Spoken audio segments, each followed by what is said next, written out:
You're watching the Small Business Showcase, brought to you by Sasfin Suits and Sneakers. Hello ladies and gentlemen, Mark Sham here with another edition of the Small Business Showcase. So in today's episode, I want to introduce you to Priscilla from Priscilla Michelle Designs. This is someone who I've watched over the last while go from building an extraordinary bespoke fashion design business, detailing specifically within weddings, getting knocked off her feet because of COVID, and rebuilding time and time again. Really, I have such a special place in my heart for people who can get the wind knocked out of their sails and rebuild. And I think in this story, you're going to see not only incredible hints of her creativity, but also her grit. So without further ado, please enjoy this next episode. Priscilla is a fashion designer, and I love to create. I love to start from nothing. It wasn't there before, and then when I'm done, there's something beautiful. Yeah, and I've watched you do this so well. Before I know you outside of the Small Business Showcase, and it's always been fascinating to see the creativity that you have on offer. So let's actually dive into the detail. How do you explain, and I mean, obviously I know that it's fashion-based, but what is your shtick when it comes to Priscilla Michelle? Like, how do you explain what you do to other people and what sets you apart from other fashion designers? Well, it keeps changing. Obviously, COVID definitely kept me on my toes. Before COVID, we were a bridal studio, and we had just gone into exclusive, bespoke bridal couture. Then overnight, I had no business, just like a lot of other people, and we started making masks. And then from masks, we make jackets, as soon as Cyril announced that we could. And to my surprise, it just took off. Yeah. And here we are, now we're doing ready to wear. And it's just growing and growing every day, and I'm just so grateful. And again, you were actually nominated independently, which is how people get onto the show. But I do have this ability to have seen the things that you do. So I can only imagine you and I spoke at the beginning of COVID, this huge shock because you've been ramping up your business, like you said, on the bridal side, and it was doing really well, am I correct? Very well. And then through no fault of your own, boom. And I think when you started making masks, it wasn't because you thought you were going to be a bazillionaire. It was like, well, I just got to do something. Yeah. So run me through that time. Like COVID hits now, and you just start creating masks. Give me a little bit of the detail of the process of what happened. So COVID hit. For 6 weeks, I didn't let my staff come in because, I mean, like a lot of people, I was very scared. Other businesses had started making masks already, but I thought I'm going to hold out as much as possible. And then financially, I just couldn't. So, we got our permits, and then they came in, and we just started making masks. We had a website made, and it actually did very well. Yeah. And then on to the next thing, which was jackets, like I said, and it just grew and grew from there. We actually employed people during COVID. We went from 2 to 7, and then, yeah. So now you have the website. Is that primarily how you sell these days? Is it through the Priscilla Michelle website? Yes, we are 90% online. We do have a little store in Joburg where we manufacture from, but like I say, 90% of the sales are online. And then when it comes to the range that you offer, the way I understand it from the outside, but please correct me if I'm wrong, is that, for example, like let's say jackets, you will come out with X amount of these. That's it. Once they're kind of done, you might repeat them a little bit later, but typically you're coming out with these new designs all the time with a certain limit on how many there are. Is that right? That's correct, yeah. So we have we were a small business, so we don't have the capacity to make massive amounts. We did dabble in wholesale a bit, but still, the quantities are very small. So how are you, as Priscilla Michelle, getting your work out there? How is it that people are finding out about you? Online, Instagram, Facebook. I mean, that's where my business lives. That's how I do all my marketing, actually. So, a fascinating thing that I thought you did so well is you ended up recruiting some friends who you used social media quite well, and you would put these girls that we kind of collectively know, and you would actually get them to indirectly model. Well, I guess it is directly model for you, and then they were sharing it around. And for me, what struck me so well about what you've done is the power lies literally in the creativity and the design of this clothing. I think there's so many people who call themselves designers, but they're really outsourcing most of the process, aren't they? I mean, you are effectively conceptualizing all your designs from scratch it seems that it's fairly unique. Is that correct in saying, like, give me a state of play as to where fashion and design is in the way you do it versus most people do it in your industry? Wow, well, there's so many aspects to it. I mean, there's bespoke, which is specifically for a client. So you would come to me, I'd make you a wedding dress. So we've moved more to retail now. Bespoke wasn't an option. We've moved to retail, and we have small collections.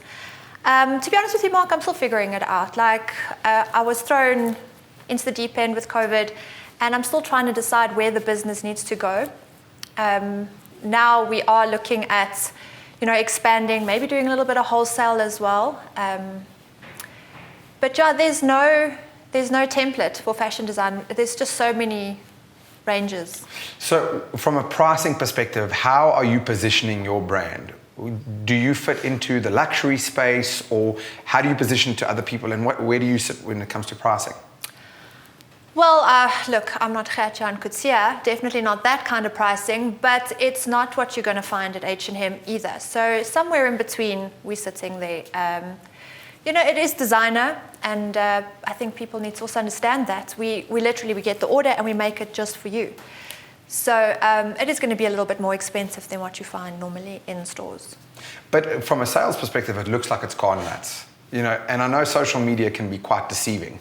But when you were originally nominated and then I was like, this is a great business. And when we originally started the Small Business Showcase, it was absolutely to shine a spotlight on small businesses that got hit by COVID.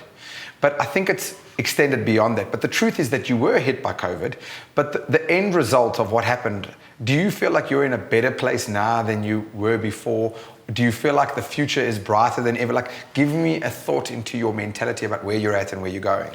Absolutely. I mean, I don't want to be grateful for a pandemic, but it actually gave me the opportunity to sit down and decide what is I want to do. And I thought about it long and hard, and I didn't enjoy the bespoke as much as I thought. I think I was driven by money.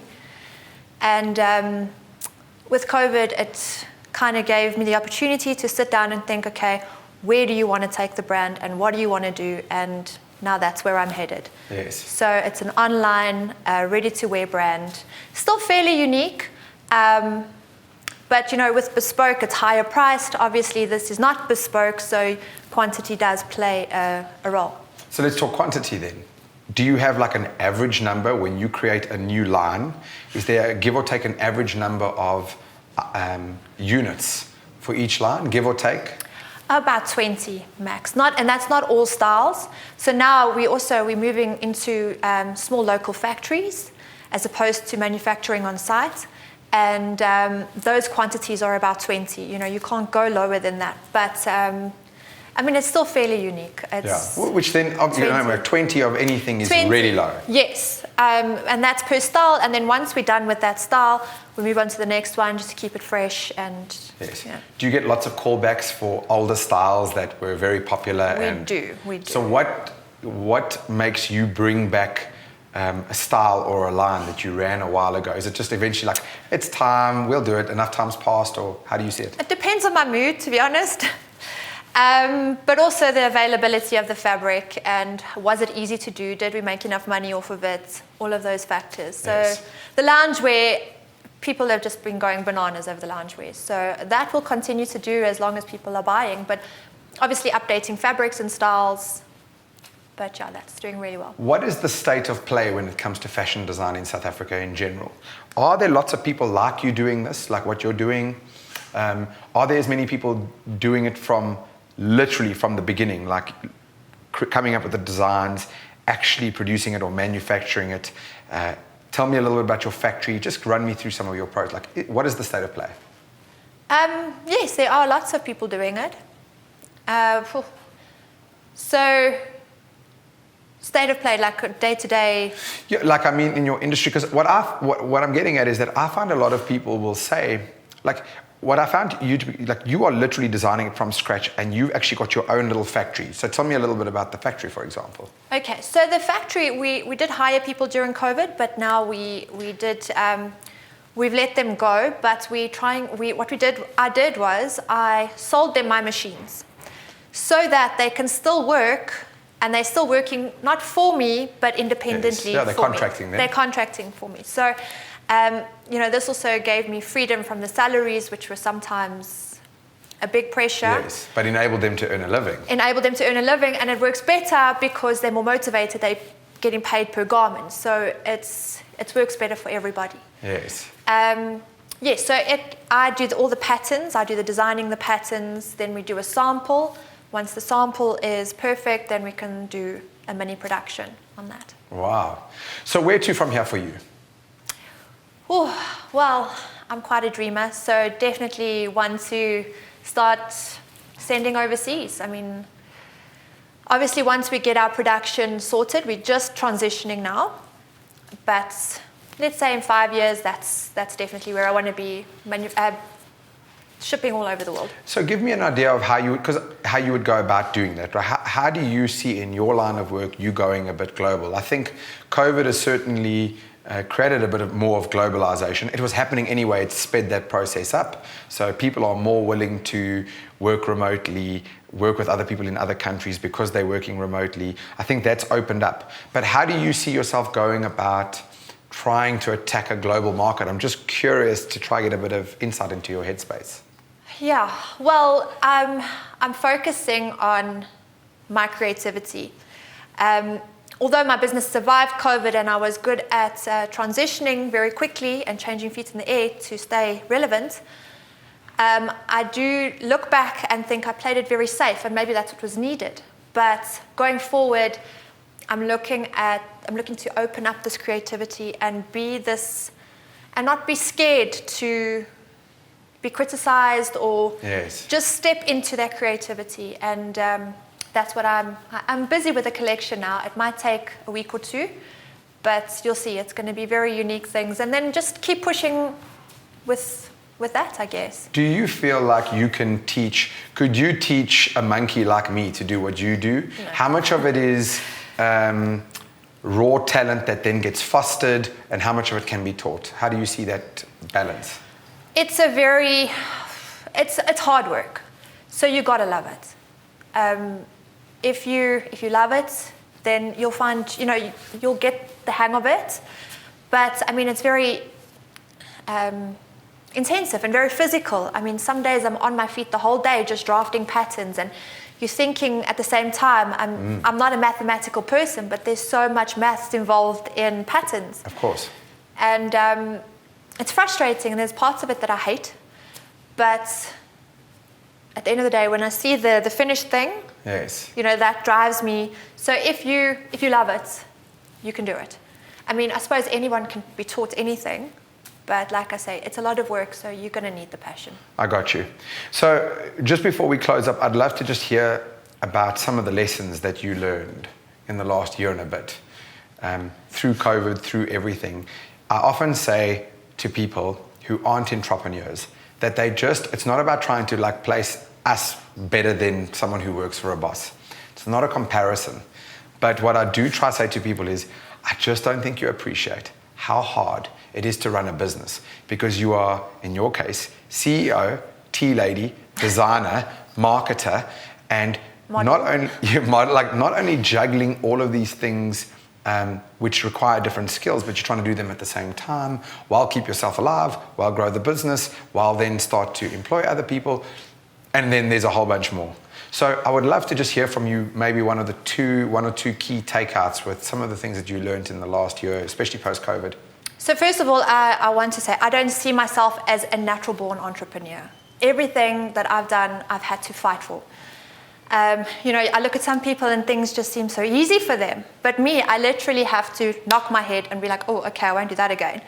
But it's not a natural gift. My gift is the creativity. The business side of it has been lessons after lessons after lessons. So that's first. And then my biggest takeaway from COVID would be detachment. So, you get so attached to the idea. I mean, when I let go of bridal, I was gutted, absolutely gutted. But then every time I had to transition my business into something else, the less that I held on to the idea of it, the easier it was for me to step into the new phase that it needed me to be. So definitely detachment and being able to move forward quicker. Those are, I think the detachment is a real thing, right? I think it's like people, and especially as you get older, it's really hard sometimes, and you don't realize. I think most of life is obviously a mental game, but I guess when it comes to entrepreneurship, it's a real mental game.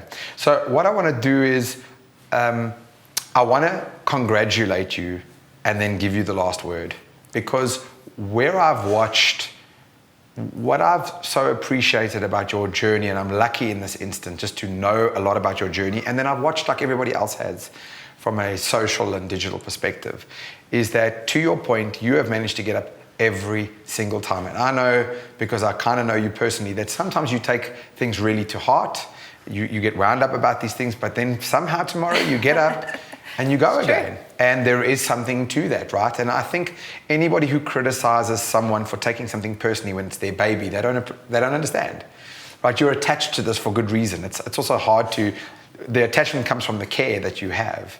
So playing that game is interesting. So watching you practice having grit and then coming out better, and then finding these innovative ways of getting out there, or just really maximizing on the resources that you have, right? Using friends to model, and they got so excited, you know, watching your friends get so excited about modeling your stuff, where I'm sure you were asking them, but they just look like they took on a life of their own. No, they do. They take over. You know, so watching all of these things at play just in the last year and then building back up, and I just think you've done a tremendous job. Thank you. And I think it's the epitome, especially when you're quite humble in saying that entrepreneurship isn't natural to you. There's a beautiful saying that says, entrepreneurship isn't for everybody, but everybody should try at least once. And I think there's truth in it, because the transferable lessons that you gain if you are willing to stick it out. Anyways, I could gush over and over. I want to congratulate you on that. Then I want to give you, that is your close-up camera there. So please tell the audience, how can people get hold of you, and maybe just leave them with a parting thought or a call to action. What is it that you want people to know about you, or why should they buy from you? Over to you. Okay, guys, you can follow me on Instagram. My handle is designer Priscilla Michelle. You can also get me on Facebook, same handle, designer Priscilla Michelle.